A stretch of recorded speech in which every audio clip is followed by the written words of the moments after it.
आजचा जो दिवस आहे तो आमच्या कुटुंबासाठी खूप आनंदाचा आणि भावनांनी भरलेला आहे. कारण आज माझा मुलगा तब्बल 17-18 दिवसानंतर पंढरपूरची पायवारी करून घरी येतोय.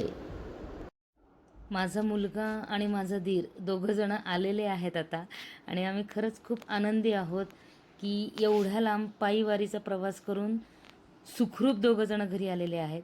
आम्ही त्यांच्या स्वागताची तयारी केलेली आहे. पहिले माझ्या दीराचं औक्षण केलं आणि त्याचे आभार मानले, कारण त्यांनी खरंच खूप सांभाळून नेलं होतं माझ्या मुलाला आणि सांभाळून घेऊन आला. 18 वर्षाचाच आहे तो. नंतर आम्ही माझ्या मुलाचं स्वागत केलं. जवळजवळ 18 दिवसांनी त्याला बघत होते, त्याच्यामुळे भरून आलेलं होतं.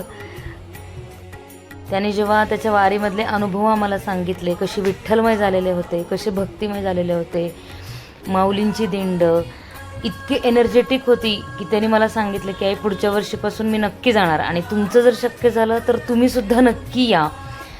आम्ही ते ठरवलेलं आहे की जर आमचं जर शक्य झालं तर पुढच्या वर्षी आम्ही पण दोघंजणं नक्की पायवारीसाठी जाणार आहोत.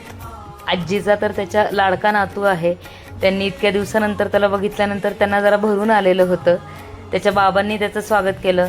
मध्ये मध्ये आमचा बूमर दिसतोय तुम्हाला, खूप मध्ये मध्ये करतच होता तो. आणि सगळ्यात जास्त अजून आतुरतेने आमच्या अर्जुनची वाट बघत होते ते हे आमचे छोटे फॅमिली मेंबर, आमचा रिओ आणि आमचा बूमर. त्यांच्या दादाला त्यांनी जवळजवळ 18 दिवसांनी बघितल्यामुळे त्यांना असं झालं होतं की आम्ही काय करू. म्हणजे प्राण्यांचं जे आपल्यावर प्रेम असतं ना, ते खरंच हे बघितल्यानंतर सिद्ध झालं की आपण जर त्यांना जीव लावला तर ते आपल्याला 100% त्याच्यात डबल जीव लावतात. त्यांना असं झालं होतं की आम्ही ह्याच्याशी कशी भेट करूया. म्हणजे इतके आनंदात झाले होते दोघंजणं. ते बघून आमच्यासुद्धा 2 मिनिट डोळ्यात पाणी आलं होतं. चला, आजचा हा व्लॉग संपला इथेच.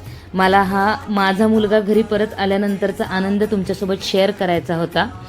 पुन्हा भेटूया पुढच्या व्लॉगमध्ये. बाय.